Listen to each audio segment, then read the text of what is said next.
Jane, welcome back to Izunokuni City, Ohito. Thank you. I'm happy to be back. I'm glad to hear that. And this time you're going to give a concert, which is a very special concert. But before talking about that, I would like to ask you how you and when you start playing the flute. Well, I was very little and I really loved music a lot. And my mother and my father would take us to see classical orchestras performing live in Los Angeles, where I'm from. And for some reason, I always liked the flute. It was always in the middle of the orchestra, and there weren't very many flutes, and I always liked the underdog. And I liked that it was shiny, and I liked that it had these very beautiful solos that would come out every now and then from above the orchestra.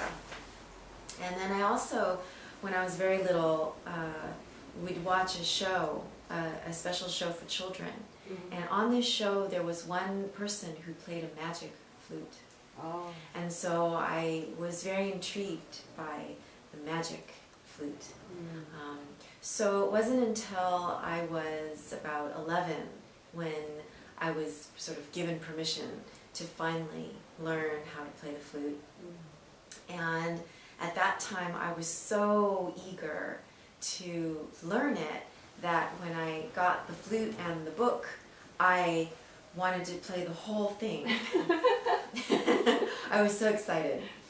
So then finally when I was 12, I started taking private lessons and started to compete.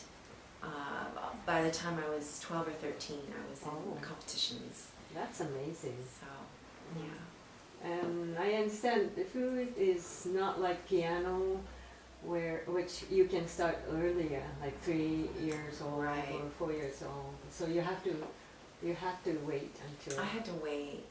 Yeah, I had to wait, even though I wanted to learn when I was like 5. But they wouldn't let me because I was too small. And the flute is kind of long, space between here and where your hands are. So I had to wait until I was big enough, which was a long time when you're little. Wow. That's amazing. And from the beginning you are very competitive, right? Well, or courageous to just try any competition? Well, my flute teacher was very serious about learning to play in front of people and having the discipline and rigor of performing. And so at a very young age I was giving recitals and doing competitions, and I kept winning, which was surprising. Because I had a very low self-esteem, very low self-confidence, and it helped me gain more confidence. And I also took voice lessons when I was about 15 and 16 and 17. I took voice lessons, and that really helped me gain more confidence. And because then I was able to really understand about telling a story. So then I started to go into my competitions as if I were singing, and I would tell a story. So I would be playing Mozart or I'd be playing Bach, but I would have a story in my mind. So I would look at the judges right in the eye, and I would talk about there was a soldier and a bear and a young princess or whatever, and I would make up these stories, and I think the voice lessons helped. Oh, I see. And later on you mix flute with voices, right? Yeah, your flute, you have such a creative mind to really challenge experimental music. And how were you motivated? I mean, you, of course, your base, the firm base is classics, I understand, but how did you get into this quite experimental? Yes, it happens little by little. And I was studying to play in an orchestra at Northwestern University in Chicago, and my teachers were from Chicago Symphony Orchestra. So very serious orchestra background. But I was living in Chicago, and the radio in Chicago is very good, and I would listen to a lot of jazz, and sometimes on the weekends I would go to Chicago to the blues bars and hear other kinds of music. And one time I heard a man playing the flute on the radio, and I heard someone who didn't have a very good embouchure, who didn't seem technically very elevated or advanced, but the music was so much heart. It was so beautiful. And I wondered, who is this flute player? And it was Eric Dolphy, who is a jazz bass clarinet player and saxophone player and plays the flute too. And I didn't know who he was, so I went to the record store and bought all these different albums. And I started to hear the flute in a different way that I had never heard before. And he was very influenced by music from India. I see. So I started to hear music from India. And then, little by little, I would go to concerts and I would hear music from Japan. And I started to hear music from around the world and different ways people hear the flute. So I started to think, wow, I have a choice. Maybe I should think of more ways to learn, not just one way to play the flute. And then when I went to San Diego, I studied there in an experimental music program, UC San Diego. And there I listened to music from Africa and music from other parts of India. And I realized that there are many people in the world who sing while playing a tube. And it's an ancient art. It's not new. And I started to discover, because I had been taking voice lessons, that I could do things with my voice and my flute and match the sound.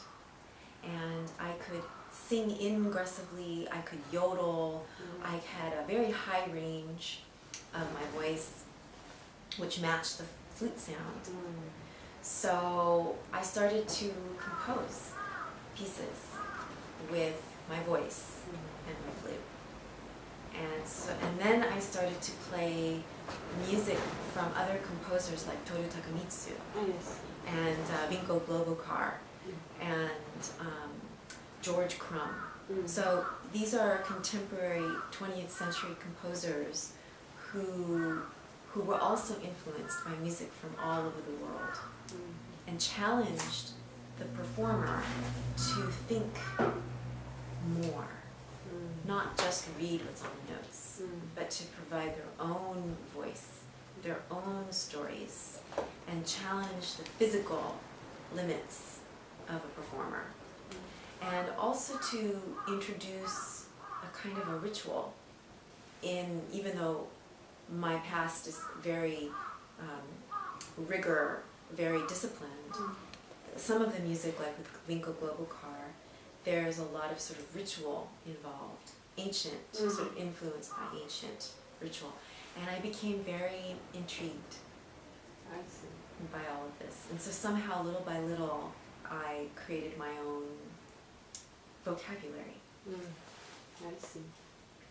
This is how you come to have a wider vision of what flute is all about, and from different perspectives. It's nice. Well, a lot of people say that sometimes you play flute like shakuhachi. Do you have any comment on that? Yes. I'm not trying to sound like a shakuhachi. It's just that what I play is a tube, and the shakuhachi is a tube. And the way in which we blow over the hole is very similar.